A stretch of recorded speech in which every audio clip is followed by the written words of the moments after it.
بسم اللہ الرحمن الرحیم۔ شروع اللہ کے نام سے جو بڑا مہربان نہایت رحم والا ہے۔ حضرت علی رضی اللہ تعالیٰ عنہ نے ارشاد فرمایا، عادت پر غالب آنا کمال فضیلت ہے۔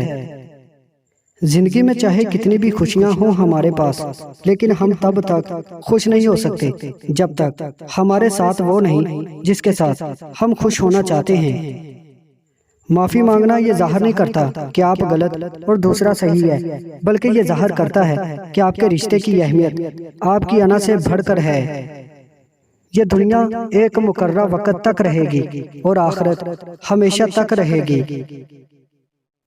اس شخص کی دوستی پر اعتبار نہ کر جو اپنے اقرار کو پورا نہ کرتا ہو۔ برے ساتھی سے تنہائی اچھی ہے۔ اچھا دوست ہاتھ اور آنکھ کی طرح ہوتا ہے۔ جب ہاتھ کو درد ہوتا ہے تو آنکھ روتی ہے، اور جب آنکھ روتی ہے تو ہاتھ آنسو صاف کرتا ہے۔ ہتھیاروں سے جنگ تو جیتی جا سکتی ہے، مگر دل نہیں، دل تو کردار سے جیتے جاتے ہیں۔ کائنات کی سب سے مہنگی چیز احساس ہے، جو دنیا کے ہر انسان کے پاس نہیں ہوتا۔ ایمان اور حیا دو ایسے پرندے ہیں کہ اگر ان میں سے ایک اڑ جائے تو دوسرا خود ہی اڑ جاتا ہے۔ جب تمہارے دل میں کسی کے لیے نفرت پیدا ہونے لگے تو فوراً اس کی اچھائی کو یاد کرو۔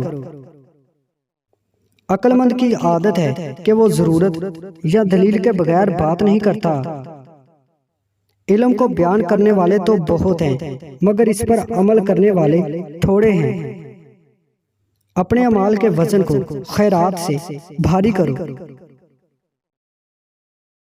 نیکی کرنے والا نیکی سے اچھا اور برائی کرنے والا برائی سے برا ہے۔ جو آدمی صبر اختیار کرتا ہے وہ کامیابی پاتا ہے، جو جلد بازی کرتا ہے وہ ٹھوکر کھاتا ہے۔ جو آدمی لوگوں کے حالات دیکھ کر عبرت پذیر نہیں ہوتا، اللہ تعالیٰ اس کے حالات سے اور لوگوں کو عبرت دلاتا ہے۔ جو آدمی غفلت میں رہتا ہے وہ جہالت میں پڑا رہتا ہے، جو جہالت میں پڑا رہتا ہے وہ بیکار رہتا ہے۔ ایک مرتبہ حضرت علی مسجد کی طرف جا رہے تھے، دیکھا ایک شخص اپنے باپ سے تلخ لہجے میں بات کر رہا تھا، تو حضرت علی رضی اللہ تعالیٰ عنہ اس شخص کے پاس گئے اور اس سے مخاطب ہو کر کہنے لگے، اے اللہ کے بندے، یاد رکھنا اگر تم چاہتے ہو کہ کائنات کی ہر خوشی تیرے قدموں میں ہو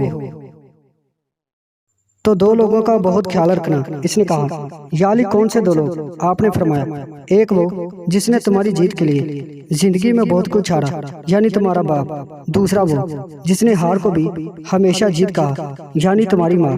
میں نے اللہ کے رسول صلی اللہ علیہ وآلہ وسلم سے سنا، جو ان دو لوگوں کا احترام نہیں کرتا، چاہے وہ جتنی نیکیاں کر لے، جتنی بھی محنت کر لے، نہ دنیا میں کامیاب ہوگا اور نہ وہ آخرت میں۔ امید کرتا ہوں دوستو آج کی ویڈیو آپ کو پسند آئی ہے۔ ویڈیو پسند آئی ہے تو اس کو لائک کر دیں، ہمارے چینل کو سبسکرائب کر دیں، اور ساتھ ہی ہمارے فیس بک پیج کو لائک کرنا مت بھولیے گا۔ شکریہ۔